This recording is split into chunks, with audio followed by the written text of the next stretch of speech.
We have successfully made it into week 6 now, and it's just about over because it's Friday, and soon it'll be week 7.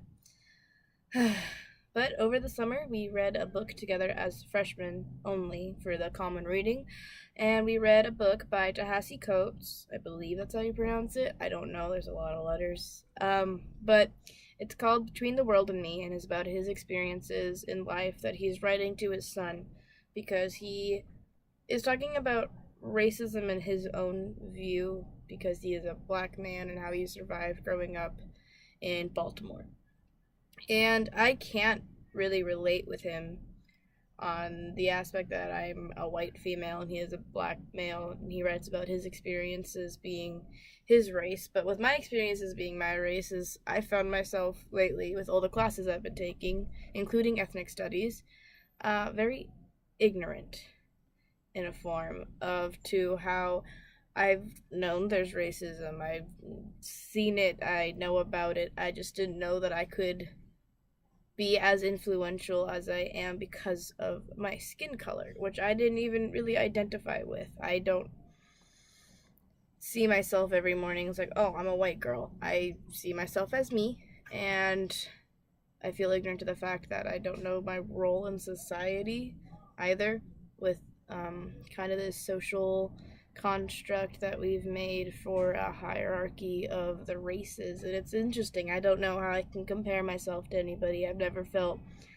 like someone's being racist towards me. I've never felt casted out in a racial form, but I felt casted out in a form of growing up. I didn't have a lot of friends, um, or any in elementary school for that matter, until people started accepting me more for, I don't know why they even didn't accept me in the first place. So I've felt alone, but not on his level where he was alone for racial reasons, and he's trying to prepare his son for a world of how a black man needs to behave compared to where I just behave how I want to because I didn't know that I had to behave in any certain way other than how society has shaped me.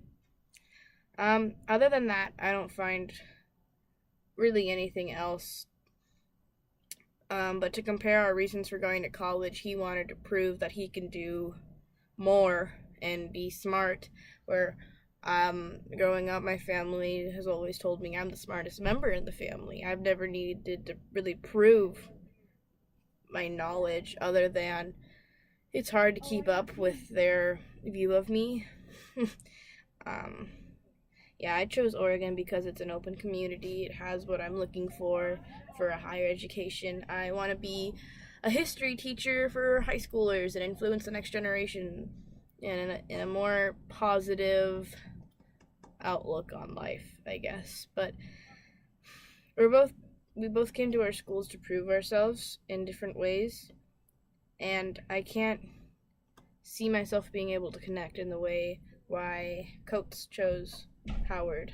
Howard was originally founded to be an all black school, and I think it's interesting that he chose that, but he really embraced his culture, and I think that's the main reason why he chose it, is because he wants to prove his culture through education. Whereas I chose Oregon not because it's white, but because I thought it was open and accepting, where you can actually find that there's some areas that really aren't here. It's a very political school, and there's a lot of people that are liberal, and if you aren't, you're not easily accepted. So it's interesting to still see some form of diversity like that today and unacceptance. But yeah, other than that, experiences wise, I can't say I've related to him trying to walk home in different ways because I'm afraid of running into certain people. But I do have people that walk me home because I'm a small girl, but not because I'm a small white girl. So it's interesting looking at it in a different view with a different lens. So yeah, that's week 6. About to be week 7, about to be done, about to go to Thanksgiving break, and I miss my dog. Yay!